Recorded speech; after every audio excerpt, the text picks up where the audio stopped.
consists of a range of activities in which people cooperatively interact with God and with the spiritual order deriving from God's personality and action. And the result then is a new overall quality of human existence with corresponding new powers. The spiritual life, all life is power, right? If you find something that has no power, it is not alive, it is dead. A bug that is unable to do anything is a dead bug. That's dead biological life. A plant that can't even eat dirt and breathe air and sun is dead. Right? So life consists of powers to do. I quote Gustavo Gutierrez in the next paragraph, spirituality in the strict and profound sense of the word is the dominion of the Spirit. Remember what Jesus said in John 4, God is Spirit. God is Spirit. Spirit is disembodied personal power. To be a spiritual person is to have powers which derive from God. Now there also is another spirit which can give you something in this way. And there's a whole discussion of that to be had. But we're talking here about God's Spirit, about life from the Spirit of God. So as I indicate on further down, this is an ontological matter. It is not. It's a matter of what is, of being. It's not a political matter. It's not particularly a religious matter. It is a matter of another reality, of living from another reality. And when Jesus announces the kingdom of heaven, he is saying, enter into this other reality. Come and learn to live in it. So the spiritual person then is a person who lives from that realm. And I don't know if you were here this morning, but we were talking about these two alternatives, living from the flesh and living from the Spirit.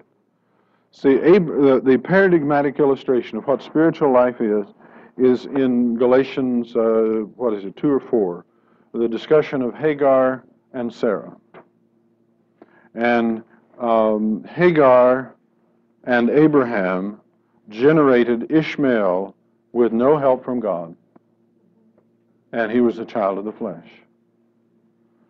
Sarah and Abraham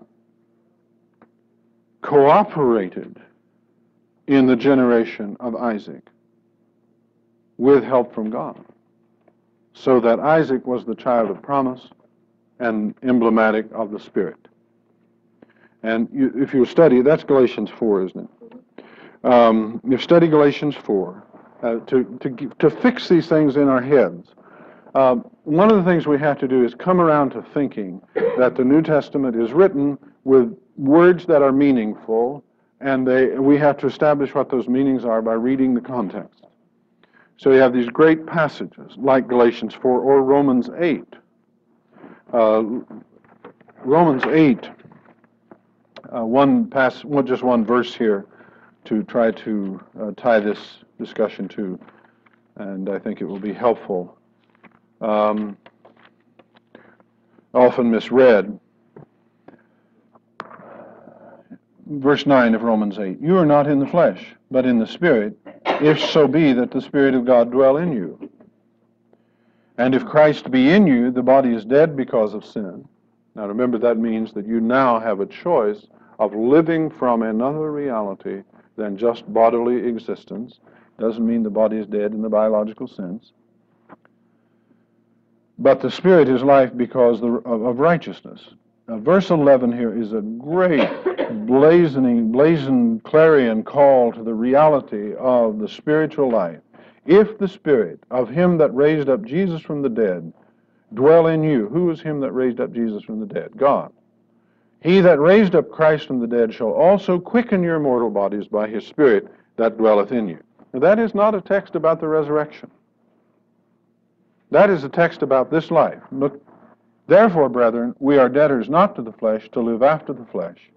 For if you live after the flesh, you shall die. But if ye through the Spirit do mortify the deeds of the body, you shall live. Now see, mortification got such a bad name because people thought this, you go around punishing the body, right? You have all this history of body torture.